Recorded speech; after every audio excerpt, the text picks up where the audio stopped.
Eba, Mikel? Opa! Egunon. ¿Qué pasa, mister? Iruñaraino joan behar dugu bizikletan lagunduko diguzu? Venga, gozen, ba. Aurrea. Venga. Istripua izan nuenetik, bai. Asko gustatzen zitaian txirrindula, eta, bueno, banauken kasi argi gustatuko litzadak, eta orduan, pues, ia erosi nuen istripua ondoren.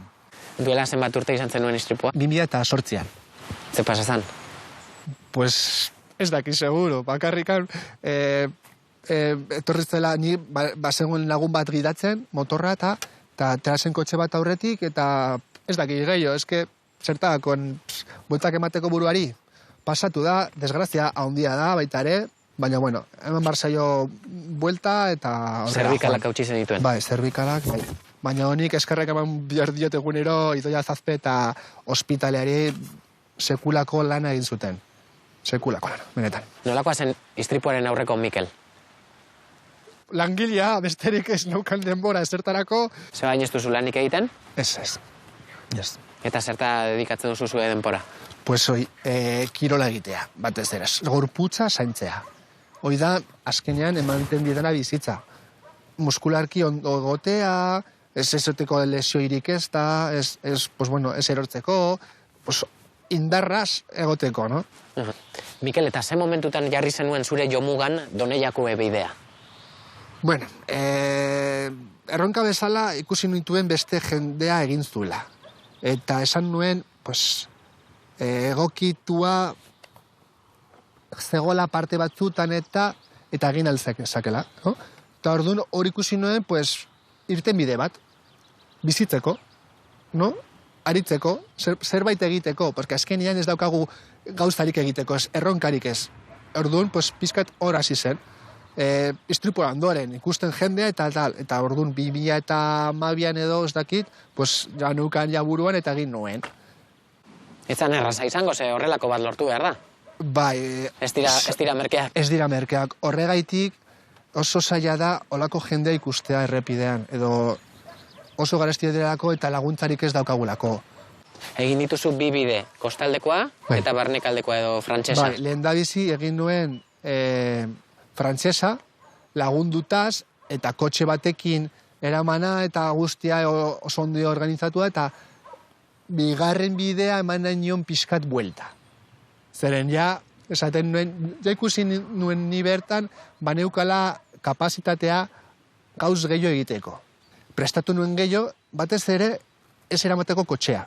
Kostaldekoa egin nuenean, altu nuen nire gurpila, elki gurpilduna, eta egin nion invento txiki bat remolkeak bezala, eta sartu nuen atzeko aldean.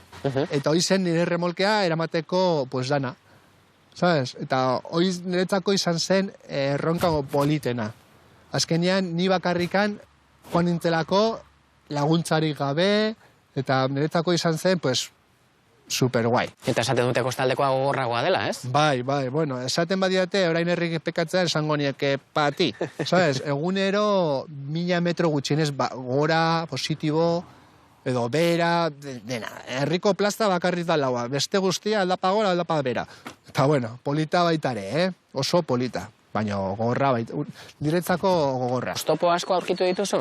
Handbaikean bidea egitea? Bai, noski bai. Zer suposatzen du?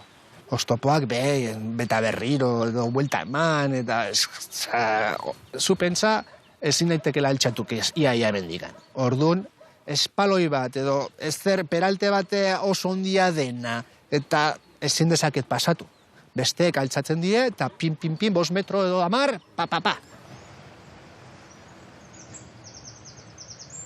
Mikel, ze uste duzu duela berezia Doneiako bideak?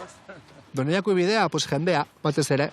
Gurutzatzen da jendea eta buen camino olako jendea. Ikustea berri egunero salaitasunarekin eta ilusioarekin, no? Ikusten duzuna eta eguraldi txarra izan da, pues positibo izan bertzea. Eguraldi txarrak etorten dira bakarrikan, osea que ez eman argudiorik gehiago, no? Jende honekin sortzen den giroa gustatzen zaizu? Bai, niri gustatzen zait, pues gurutzatza bat ere joaten lehen zubirareño, eta altxaten dira dezu, peregrino, buen camino, eta olako gauzak eta, ¿sabes? Eta, bueno, pues, gen behar duzu, pues, farre egin, jazta. Bideak eman dizun onena? Onena, aventura. Ez que nire gustatzen zait, hori, ateratzea egunero, eta desberdina izatea, no? ¿Sabes? Olako aventurak, pues eso.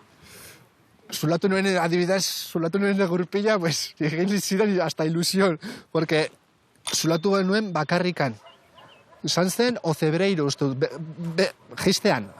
Zulatu nuen, entzun nuen, eta, bueno, pues, dena da politxa. Osea, biztak txarrena aldapak. Baina, eske, errepikatuko nuen urtero, ia.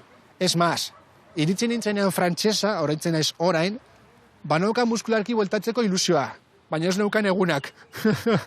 Eta gai zarela ikusteak, ematen dizu postasun berzia? Esken, banaukan argi egin nukela. Orduan ez nukan horregaitik ez nuken arazoa. Ez nuen zalantzarik izan, ez da kostaldekoan ere, zailago egin zitzaizula? Arazoak dira terpeak eta jateko lekuak, olako gauzak. Komun batera sartzea, dutxa hartzea, ez badauke egokitua nik ez nahi dutxatu. Ez que ezin dut. Orduan, hori dago desberdintasuna. Ni badakit iriztzen nahi daitekela. Badakit Himalaiara ezin daitekela igo, no? Hori badaukat argi. Baina ikusten daiteke argi beste gauzak egin nahi daitezkela.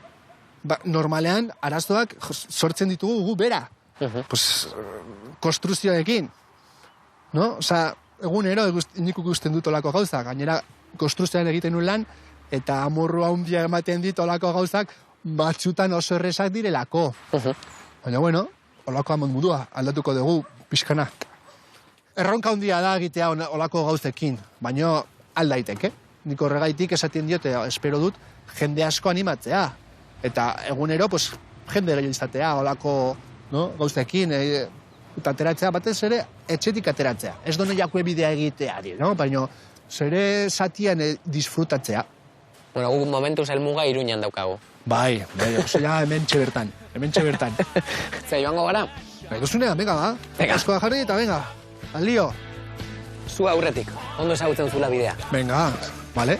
Hala. Ekale.